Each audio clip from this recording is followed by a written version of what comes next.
Hello and welcome to Industry Reactions. Industry Reactions is a weekly briefing on industry events, changes, and future trends that impact your business. We're your hosts, Rick Honer and Mark Friedel from ChemPoint. You can find Industry Reactions on YouTube, LinkedIn, and as a podcast. For those watching on YouTube, make sure to hit that subscribe button, ring that notification bell, and smash that like button. We plan on discussing issues that impact the global industry and help you uncover new opportunities. We hope this will provide market intelligence that will keep you ahead of changing conditions. All right, Rick. This week we have a number of just broad economic conditions and events that are happening that are impacting our industry for a majority of our stories this week. So the first one is in regards to industrial production. And the numbers just came in for September, and there was a drop in September for the month of 1.3%. A lot of the reasons behind that are things that we've already talked about. Lingering effects from the automotive industry, ongoing effects of the automotive industry and the semiconductor shortages. The automotive industry continues to be down. We still have lingering effects from weather-related events that have happened, especially in the US, such as Hurricane Ida, not that long ago.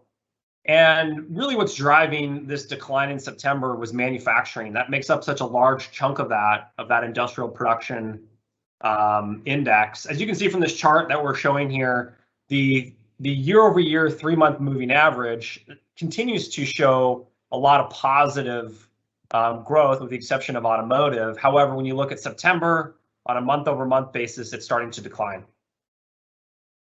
Yeah, it's, in everything you see, it's supply side, whether it's microchips or raw materials, ingredients, that supply is really holding back the production.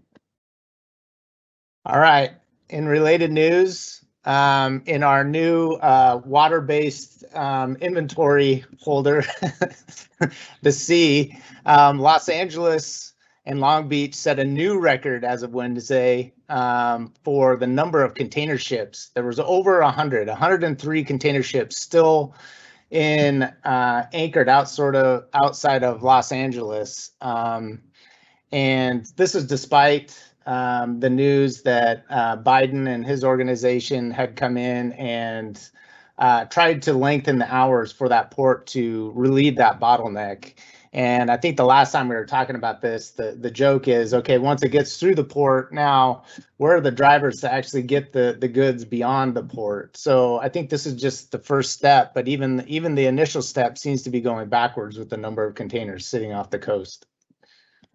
Yeah, the recent count was 103, up from 100. And it's no longer just a West Coast or Southern California issue. It's starting to feel an impact along the Atlantic coast as well. And I think Savannah, Georgia, that port continuously gets called out as now starting to see an increase in backlogs as well. All right, and if that wasn't bad enough, unfortunately, there's been more and more complaints about containers and shipments, specifically in the chemical industry, that are being really deprioritized. When you only have so much space on a container ship or a truck to ship stuff, and you've got something that's fairly easy from a regulatory standpoint and something that's a bit more complex, such as a chemical ingredient, when it comes to the regulatory and dangerous goods, it feels like they're being prioritized because they're just more complex to manage, unfortunately. Yeah, I could just imagine if you've got to fill out all this paperwork, or you can just load the container full of toys or whatever it is and get the same amount of money, you're going to move the one that's easier. Yeah, no doubt. All right, and supply chain disruptions continue to plague chemical producers and actually are prompting producers to take a deeper dive in their total value chain. There's some producers that even when they've gone through the process of making sure they've got multiple sources for their own products, what they're finding is that actually when they go upstream, their suppliers have not done as good of a job of making sure that they have multiple sources for their raw materials. And so I think this is going to set a precedence for longer vision down that value chain or more upstream, ultimately to make sure that there's options available. And as this is as bad as I've seen it in my career around supply disruptions, and so making sure that you've got multiple sources for your raw materials and as high level as possible in that value chain, the better off you are. Yep, no doubt. We'll quickly touch on the oil and gas market. Every week we have the rig count. It's remained fairly steady, actually dropped by one this week. Oil prices, for everyone who's paying attention, continue to climb. When the last time I checked, it was hovering around $85 a barrel. Rick, I don't know if you've seen it any higher than that, but that's roughly where I've been seeing it lately. Yeah, it's in the 80s. All right, and translating that to rail car, I'll quickly go through this. So we actually saw an uptick in rail car traffic, which rebounded from some weakness in late August. So far, year to date in North America, rail traffic was up 4.3% from 2020 and still down 0.2% from 2019. All right, moving on to company news. We have a new company, Arxada, if I'm pronouncing that correctly.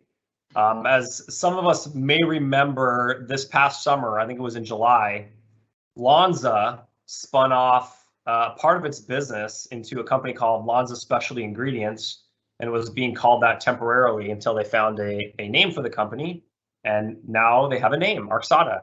That company, the CEO is Mark Doyle, formerly from DuPont.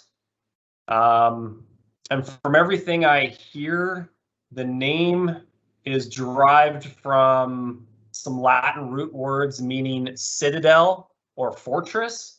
So I believe they're playing on that strength analogy.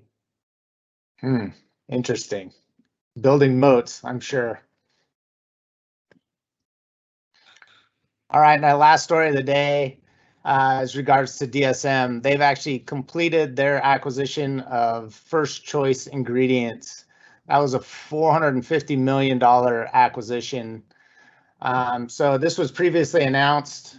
And if you didn't know, First Choice was a company that developed and produced dairy-based savory flavorings in the US.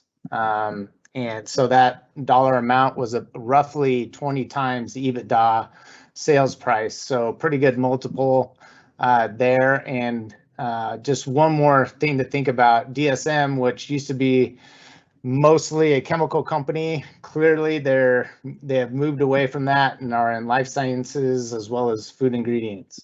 So interesting to see. Yeah, for sure. DSM, what was that? Dutch State Mines. I don't think they're a mining company anymore. They're not a chemical company anymore. They're probably not even state owned, but hopefully they're still Dutch to some extent. Yeah, you're probably right there. Total transformation. All right, and that's it for this week's edition of Industry Reactions. We'll return next week with a fresh batch. Until then, stay safe.